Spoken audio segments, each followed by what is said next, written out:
Hello and welcome to a new episode of Nile TV Newsroom Live. I'm Raham Morsi, and if you're watching the show for the very first time, let me reintroduce you to what the show is all about. The show is composed of a number of different segments. First, we take a closer look at the world of politics. Next comes business and finance. And then we learn more about what's happening in the world of technology, in addition to the latest cultural and arts events taking place around the world and the latest in sports. We're going to take a short break and move on with the political segment.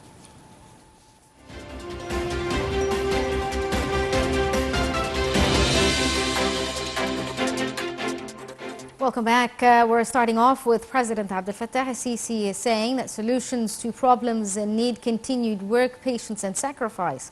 The president was speaking on the stage at the World Government Summit that kicked off in Dubai on Monday. The UAE and President al-Sisi extended thanks to the Arab leaders for supporting Egypt, saying Egyptians kicked off successful initiatives to solve chronic problems through the support of fellow Arab countries.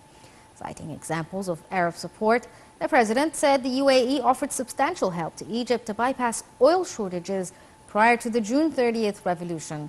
The head of the state reiterated that a new administrative capital is among 24 smart cities that are under construction currently in Egypt.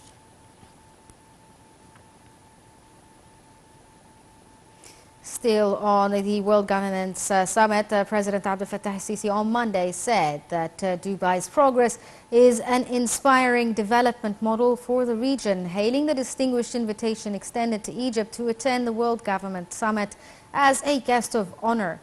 During a meeting with the United Arab Emirates Vice President, Prime Minister and Governor of Dubai, Sheikh Mohammed bin Rashid Al Maktoum, the President said Egypt is taking part in the summit with a high-ranking delegation in appreciation of the deep relations linking Egypt and the UAE.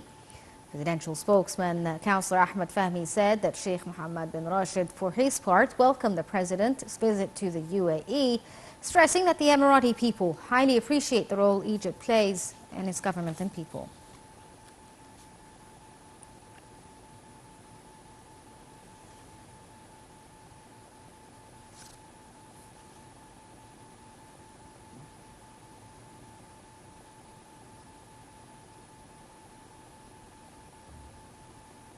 Still on the sidelines of the summit, President Abdel Fattah al-Sisi continued his visit then at the United Arab Emirates to take part in the World Government Conference in Dubai. And on the sidelines of the event, he had held talks with Tunisia's Prime Minister over means of boosting bilateral ties and expanding cooperation in various fields.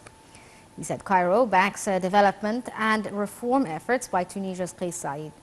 He expressed readiness to transfer the Egyptian expertise in implementing development projects and economic and administrative reforms to the brothers in Tunisia. The two sides also discussed regional issues of mutual concern and agreed on intensifying coordination in the next period.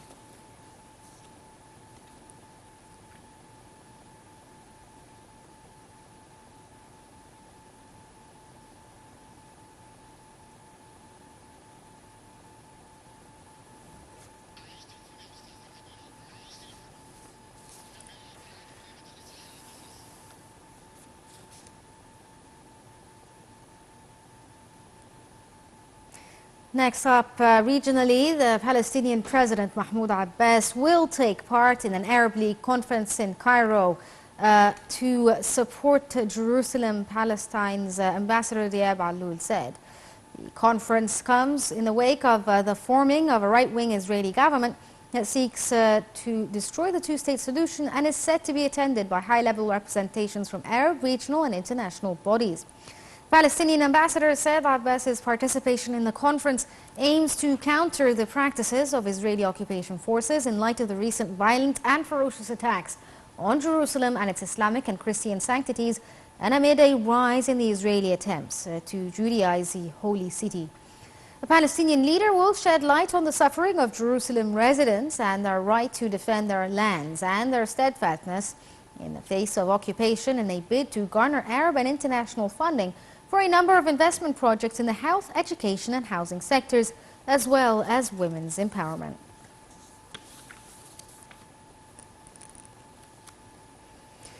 And in Turkey, Reza Atan from the southern Turkish province of Hatay put his wife and daughter on a bus, taking them to safety 300 kilometers away. Then he returned to his earthquake-damaged home to guard their belongings. He said that he is sending his children away so that they don't die. He said this on Monday as his family headed to a student dormitory emergency accommodation arranged by the government. He hopes to spare them the chaos and hardship facing Hatay in the next months. They join the more than 158,000 people who have evacuated the vast swath of southern Turkey, devastated by the earthquake, according to government figures. Even more fled in panic immediately after the earthquake, causing traffic chaos as they looked for passable roads. One of the deadliest tremors in Turkey's modern history has killed more than 37,000 people in Turkey and Syria. Rescuers worked through the night to rescue people clinging to life beneath the rubble 8 days later, but hopes of finding many more survivors were fading on Tuesday.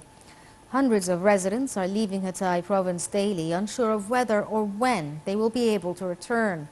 They gather at a plot of land on the side of the main road leading to Antakya. Security officials take names and ask them where they want to go, then assign them to buses taking them to provinces all across Turkey from Istanbul, a 12-hour drive through northwest of Hakkari, a 12-hour drive east of the border with Iraq. Hamza Bikri, a 22-year-old, a Syrian originally from Idlib, who has lived in Hatay for 12 years, said he was heading west to Isparta in southern Turkey, saying that he had to start off again from ground zero.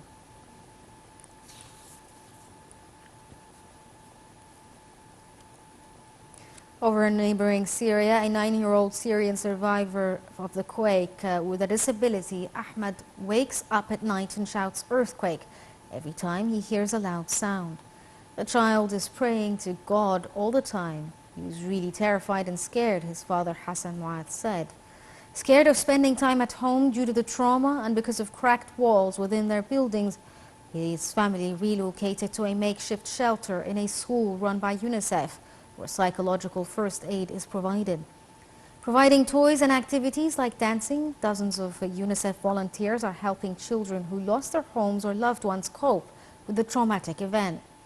Thousands of children faced the 6th of February a crisis within a crisis where they continue to face complex situations of displacement, fear and extremely cold weather, according to Diana Fatel's Youth and Child Protection Officer at UNICEF. The shelter is one of 200 that UNICEF, along with its partners, are operating in Syria. Total death toll in Syria, a nation ravaged by more than a decade of civil war, has reached 5,714, including those who died in the rebel-held northwest and government-held areas.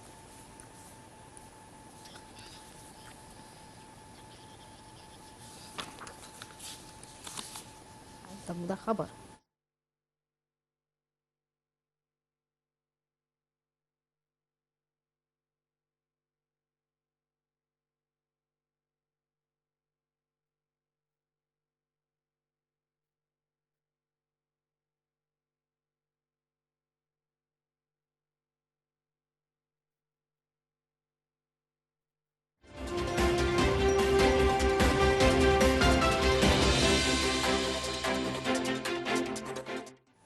And joining us over the phone to tell us more about the earthquake and what's been happening in Turkey and Syria is Ambassador Gamal Bayoumi, the former assistant to the foreign minister. Good evening to you, Mr. Ambassador. Good evening, good evening. Sir, how do you see the efforts so far to help the quake victims both in Turkey and Syria?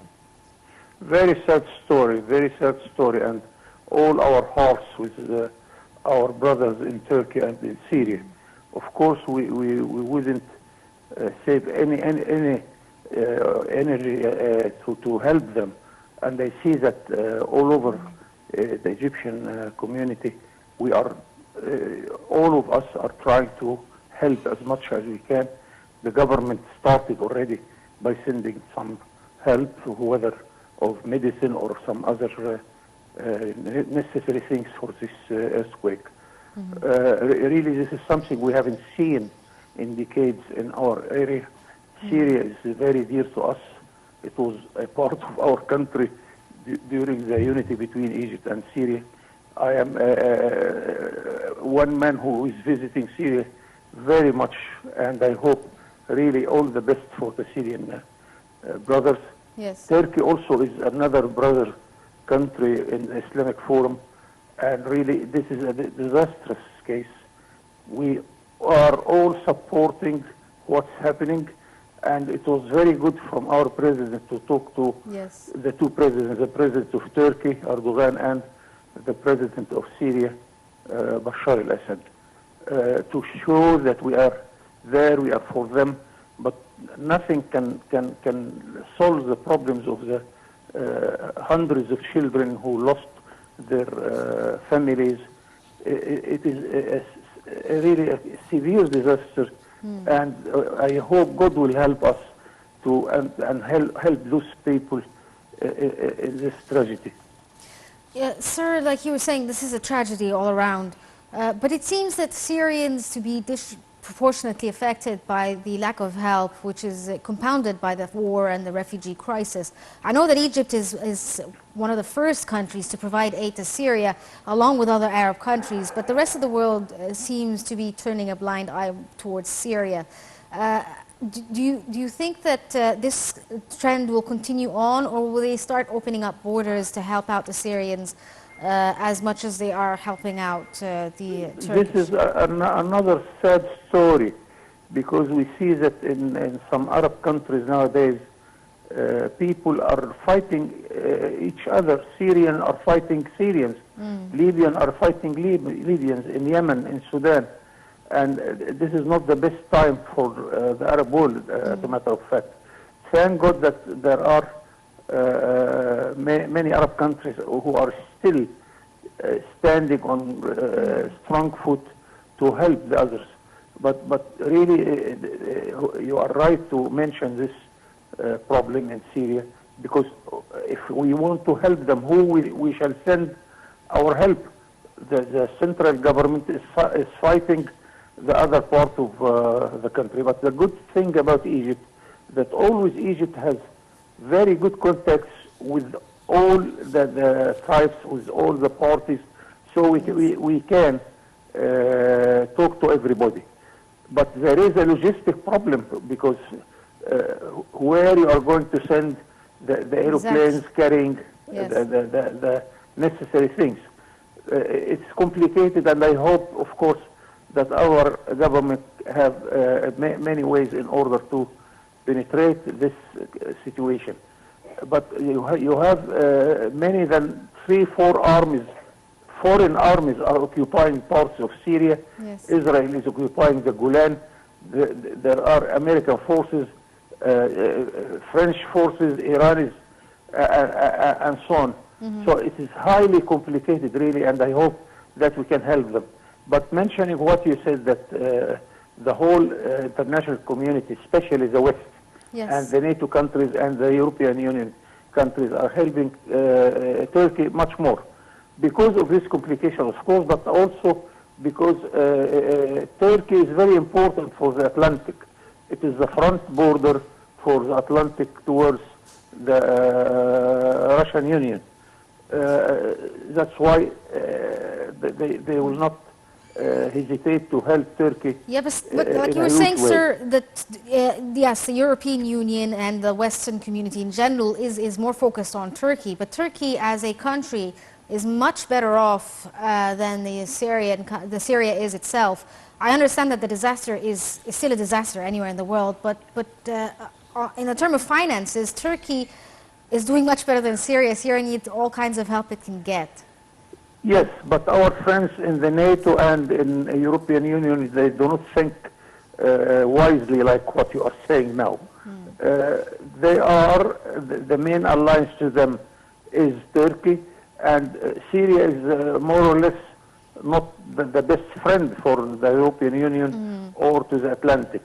That's why you see what you are seeing. But in our unstable world, this is normal. I don't see any problems or nothing strange. Turkey is part of the Atlantic. Turkey is a half part of the European Union. Syria is not at all. So they are not looking who is the needy country. No, they look who is the allies to them. Yes. Sir, do you think that there will be some sort of donor conference set up for both countries in the near future to help rebuild? I think that every effort to help Syria, especially from the Arab League countries, we shall do it. Mind you that some Arab countries are not in good relations with the regime of Syria because they were insulted by the president of Syria in the conference before they cut the relations. It is a sort of a personal problem with Bashar al-Assad, the President Bashar al-Assad. Yes. But otherwise, I think we shall not hesitate to help the Syrian in all manners. But Syria's reputation in the Arab League countries is not at its best conditions.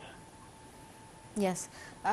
So what about the international community? I mean, the Arab League in general, like you were saying, will support either way because this is a humanitarian crisis in the end of the day, at the end of the day. But what about the international community? Will we see some sort of donor conference like we've seen before, for instance, like in the Ukraine? Not like Ukraine at all. Ukraine is front battle of the NATO towards Russia. But Syria is, I can't say it is an enemy, but it is not a friend to the European Union or the NATO in its position now. Yes. So I am hesitant. I am always optimistic, but not in this specific case. No, Yes. no, I don't expect great help from the Western countries, especially. Okay, Ambassador Gamal Bayoumi, the former assistant to the foreign minister, thank you so much for joining us over the phone. We're going to take a short break and move on.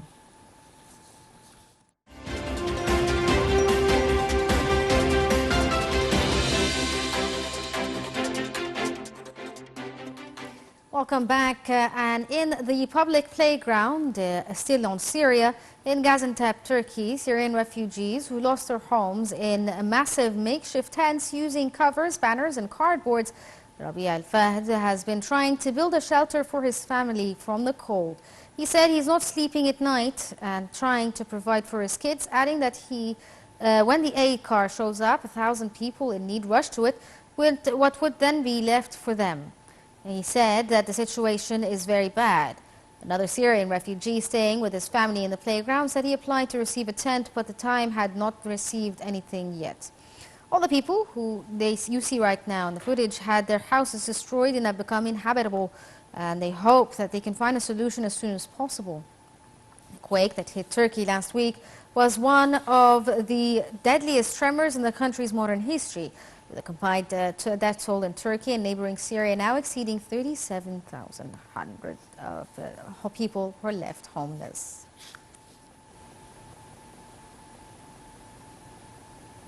Moving on, and still on the earthquake news, rescues continued in Turkey southeast more than a week after the area was hit by earthquakes that have killed more than 37,000 people there and in neighboring Syria. The story.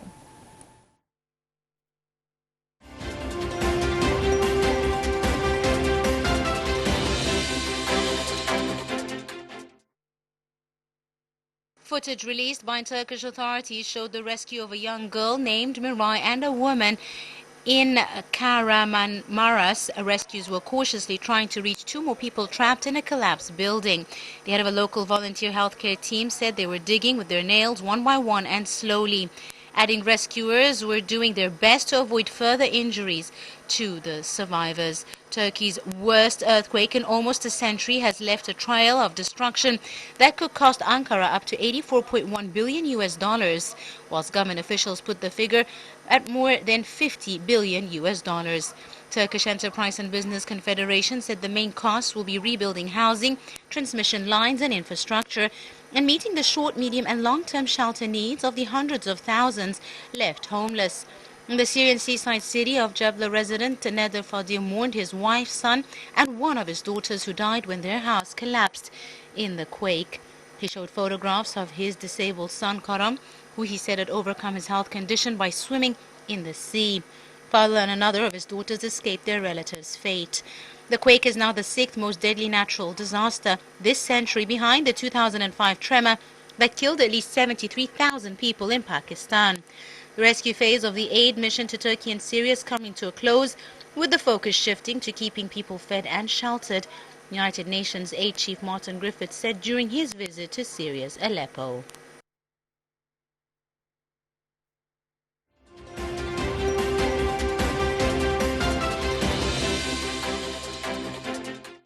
Joining us over the phone to tell us about what we had spoke about earlier, which is the World Governance Summit, is Dr. Noha Bakr, a professor of political science at the American University in Cairo. Good evening to you, ma'am.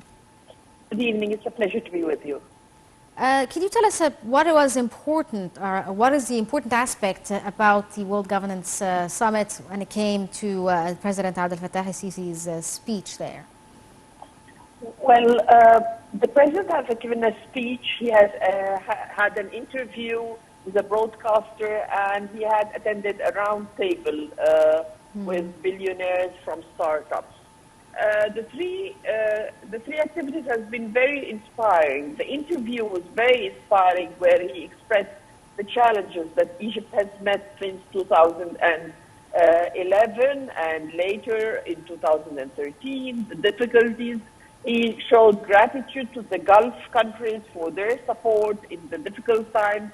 He explained how Egypt was able to eradicate terrorism, and he explained how the challenges were enormous, to the extent that we had to work in parallel, because prioritizing, they were all very important. So simply we had to work on health, on education, on building the infrastructure, on bringing unemployment rates and decreasing it. All this, he mentioned the journey of Egypt, and ended it with the new administrative capital, how it was done and why it was done. Later, he attended a round table with what they call billionaire entrepreneurs who work on e-commerce and who work in technology and digitalization. Yes. And he explained the investment opportunities in Egypt, attracting investments to Egypt and sharing the reforms that were done to welcome investors from all over the world. What about what the president spoke about? I mean, you were saying there were a lot of discussions, a lot of topics that were discussed, and one of the things that the president had highlighted was the idea of having smart cities, and he actually praised the UAE for taking strides when it came to technology, and that Egypt is heading towards this. Why is this important in this day and age? It's important because simply smart cities means environmentally friendly, fighting climate change, the quality of habitat and life that the Egyptians deserve. And that's why he ended up by the new administrative capital, in addition to working on 24 smart cities in Egypt in order to improve the quality of life of Egyptians. He mentioned the hardships that were there, not only the security hardships that were there before, but also the poor quality of life that Egyptians were suffering from. And he explained the journey to reach a better life, to have sustainable development, to maintain all the needs of the Egyptians. Yes. As well, on the sidelines of the summit itself, the president had held meetings with the UAE's vice president and the Tunisian prime minister as well. What do you think were the most important aspects of discussion within these sideline meetings?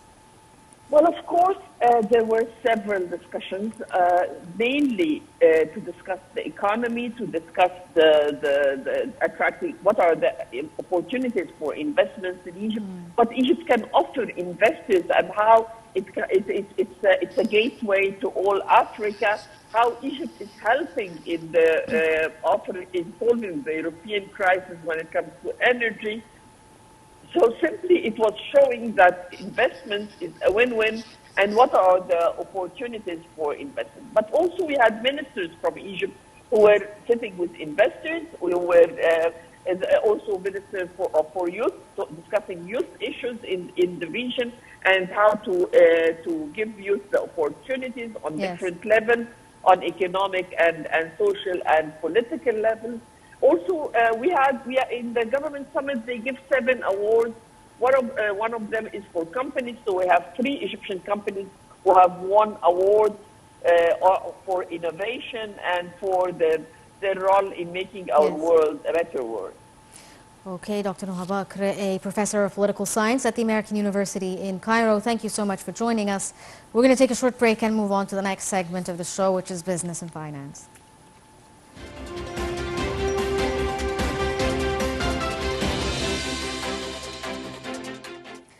Eurozone economic growth is likely to be stronger than previously expected this year, while inflation will be lower than in forecasts towards the end of 2022, according to the European Commission on Monday. The EU executive arm said economic growth in the 20 countries using the euro was likely to be 0.9% this year, rather than 0.3% predicted last November. The single currency area will narrowly avoid the technical recession that the Commission expected 3 months ago.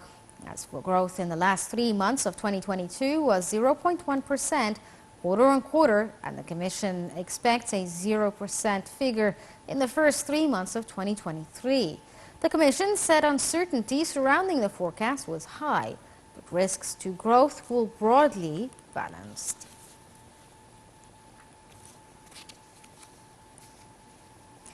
Japan's government named the academic Kazuo Ueda on Tuesday as its pick to become the next central bank governor, a surprise choice that could heighten the chances of an end of its unpopular yield control policy. Ueda, a 71-year-old former Bank of Japan Policy Board member and an academic at Kyotoso Women's University, will succeed incumbent Harihoko Kuroda, whose second 5-year term ends on April 8th. According to documents presented to Parliament on Tuesday, the appointment of Ueda came as a surprise to many investors who expected the job to go to a career central banker like Deputy Governor Mayosho Amami. International markets have been closely watching Prime Minister Fumio Kishida's choice of the next BOJ governor for clues on how soon the bank could phase out its yield curve control policy, or YCC.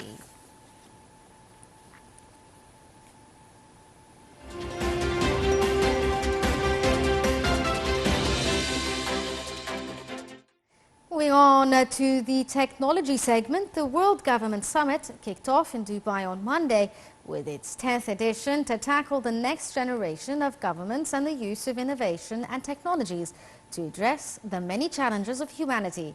With its Shaping Future Government slogan, the summit brought together world leaders, global experts, and decision makers to share policies and models that are important to shaping future governments. Amongst the attendees was Egyptian President Abdel Fattah al-Sisi, UAE President Sheikh Mohammed bin Zayed Al Nahyan, and Dubai's ruler Sheikh Mohammed bin Rashid Al Maktoum, with the goal of finding a pivotal role of governments in finding feasible, innovative energy and technology approaches to address climate challenges. The Global Climate Tech and Policy Forum was also inaugurated as part of the summit.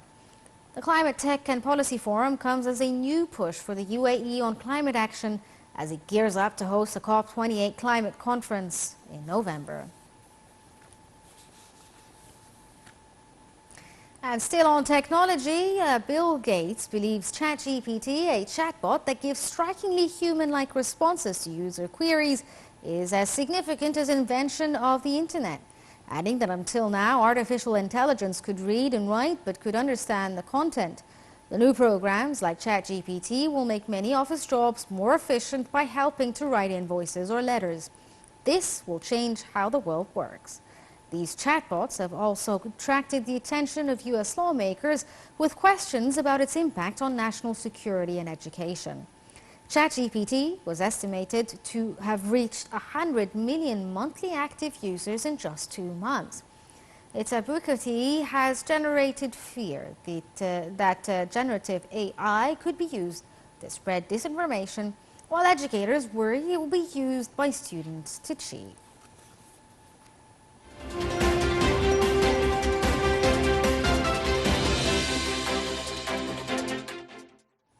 And joining us over the phone to tell us more about AI is Dr. Nadine Makram, a professor of artificial intelligence in India and the director of Social Planning Center in the National Planning Institute. Good evening to you, ma'am. Good evening. AI search engines are relatively new so far, with ChatGPT making the rounds, and now Google's also working on a tool itself. How will this tool affect how we as humans do work? Actually, I see that these tools will ease many of our business activities because, like the Chat GPT, you find that it's not only a search engine, but it can also write a whole paragraph giving answers to some questions and queries. It can also help writing some computer code based on the user specifications. So instead of having a software engineer do the whole work, this can be of great help. It can draft business letters, which is great for the correspondence. It can compose essays and so on. So actually, it has many benefits. Although it might struggle in order to be able to distinguish between the truth and the falsehood. So that's, I mean, one maybe of the, Yes, limitations, but it has many advantages and benefits for us. yes, I've read somewhere that also chatbots like ChatGPT are learning as well. They're increasing their capacity of learning as well when it comes to dealing with queries. Will this mean that in the near future we could see a smarter, faster sort of chatbot that doesn't have as many glitches as we see right now?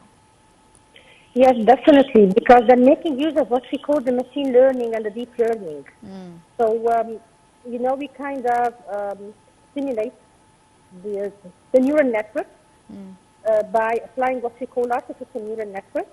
And these models and algorithms will help learning and will help the training process of these ChatGPT and other tools, other similar tools. So they will learn from their mistakes and they will improve by time. Yes. So what do you think the future holds when it comes to AI use in terms of the positive and negative? Because now there's discussions in the United States about the possible negative effects of AI towards national security, and also when it comes to education, it'll make students a little lazy. Actually, that might be right, although we don't like to admit many of the disadvantages related to AI systems, but it has some drawbacks, some disadvantages when it comes to learning, when it comes to education. And when it comes to the security, of course, we have a main problem, a main challenge, which is the disclosure and the lack of transparency. Because nowadays, with these chat programs, we will find that nowadays we don't know the source code. It's not really available to all of the users, so it's not transparent as it used to be. And it might be, a problem for hacking, problem for information disclosure. And when it comes to education, it might make the students lazy because it will be kind of a substitute for many activities and for many duties that they should do. Like, for example, when it will be able to do the search and write the paragraphs and write the essays and so on. But it can be utilized in a different way, like what we do in the collaborative learning. So we can, on the other hand, try to educate the students and the learners and let them benefit without being lazy. Yes. I guess that's our roles as professors. Part of I suppose, long-standing fear of a lot of people, especially when it comes to Hollywood, you know, there's a fear of doomsday scenarios where AI it becomes sentient and they have their own free thought and take over the world. But regardless of the idea of it taking over the world, do you believe that in the near future that AI could actually have its own thought? Not really, although that's a very tough question to answer. But I guess for AI to become sentient, it would need to learn to think and to perceive. So we have two drawbacks or problems or limitations: the ability to perceive and the ability to feel. Yes. Okay, so till now that's only available for humans. So for AI to become sentient, it will need to learn to think, to perceive, to understand, rather than only making use of the natural language process and the data analytics and so on.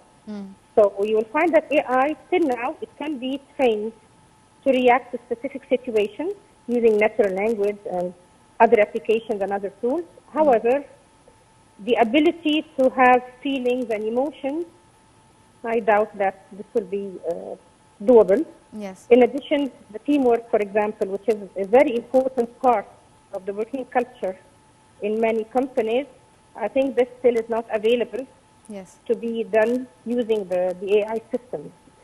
So it requires many skills that the AI system still lack. That's in my opinion. Yes, this is very futuristic way of thinking as well when people think about sentient beings. But what could be a possible real fear for a lot of people is the loss of jobs. With AI replacing their jobs basically because they can do what, or AI can do what a human can do. Do you think that this is something that will happen? Because we've also seen AI integrated into AI art, artificial art. We're going to start seeing, I suppose, other forms of uses of AI when it comes to, you know, anything. I suppose art, music, producing music as well. There's a lot of different ways to use AI. Do you think that people could lose their jobs, really lose their jobs when it comes to the future and AI? Actually, we have to admit that this might happen, especially if you go for the repetitive tasks that can be easily substituted by systems. As for other creative tasks as well, it began now to be substituted by AI systems. So that's why we need to work on our skills as humans, so as Yes. not to be replaced and so as to be able to develop AI systems. Instead of saying that we're losing our jobs, maybe we need to acquire new skills and new knowledge in order to start new jobs. Like, for example, when with the data science jobs nowadays. So we changed our role. Instead of Yes. our role to collect and to do simple analysis, now we went for deep analysis and for different algorithms, different tools. Maybe that's what we need to do as humans in order not to lose our jobs. Okay, Dr. Naveen Makram, a professor of AI in India and a director of the Social Planning Center in the National Planning Institute. Thank you so much for joining us over the phone. We're going to take a short break and move on with the rest of the episode.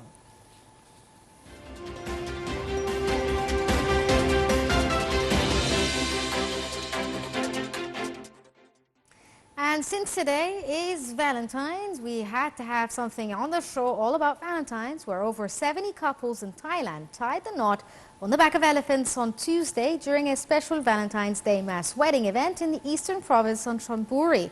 Performers and young elephants danced to lead a procession at Nong Nok Tropical Garden as more elephants carrying couples arrived at the parade. A local district official, also an elephant, oversaw the signing of the marriage licenses. It's a wonderful feeling, said Ron Twargo, a U.S. retiree who got married to his wife after dating for 3 years, adding it's a day of love. And that's why he thought it's a good day for them to get married. The popular elephant-back wedding is an annual event at the Botanical Garden, which usually saw up to 100 couples participating during the pre-pandemic times.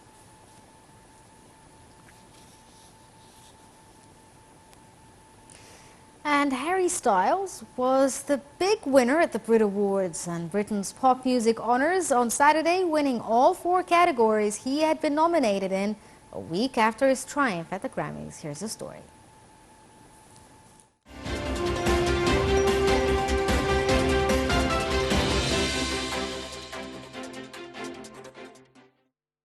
Styles took home the coveted Album of the Year for Harry's House, Song of the Year for his synth pop hit As It Was, Best Pop R&B Act and Artist of the Year, one of 2 gender-neutral categories introduced last year after the Brit Awards organizers got rid of female and male distinctions. Contenders for that prize were all men, which had irked many in the industry and on social media. Styles said in his acceptance speech that he was really grateful and was very aware of the privilege, dedicating the Artist of the Year award to a list of female singers. Styles, who rose to fame on talent show The X Factor as a member of a boy band One Direction, last week won 2 Grammy Awards, including Album of the Year. Statement on the Brit Awards website said the gender-neutral categories had been introduced, so artists were judged solely on the quality and popularity of their work. It also added organizers acknowledged and shared disappointment of no women making the list. The key factor is, unfortunately, there were relatively few commercially successful releases by women in 2022 compared to those by men, according to indie rockers Wet Leg, who won the Group of the Year and Best New Artist. Music star Beyoncé was named International Artist of the Year, and her hit Break My Soul won International Song of the Year.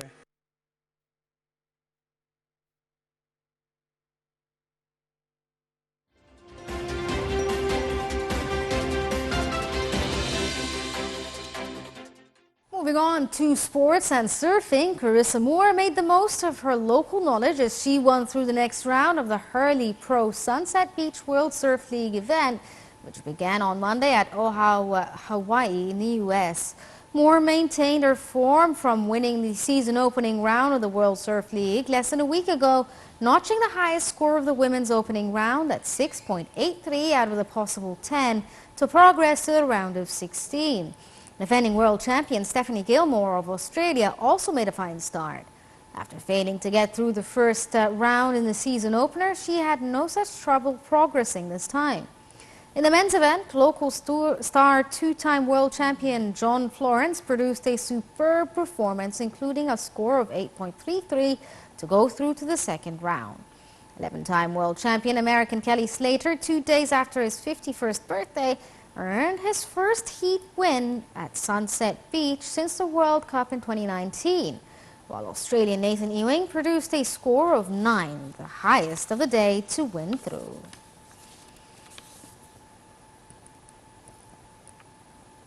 And finally, on Champions League news, Bayern Munich are looking good for the Tuesday Champions League last 16 match at Paris Saint-Germain after powering to a 3-0 win over VfL Bochum on Saturday. This is as they are currently playing with a 0-0 draw so far.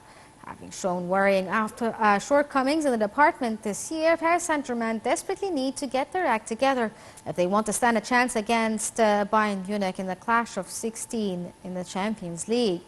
Kylian Mbappe set to play for another 2 weeks, meaning that Bayern will play in the Paris Park on Tuesday.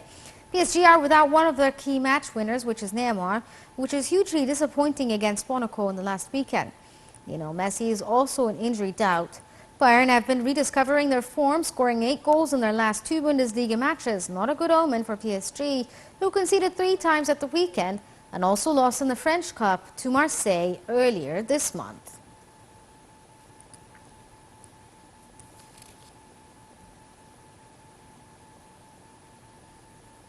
Well, this brings us to the end of the sports news and this edition of Nile TV Newsroom Live. Thank you for watching and stay tuned for more here on Nile TV.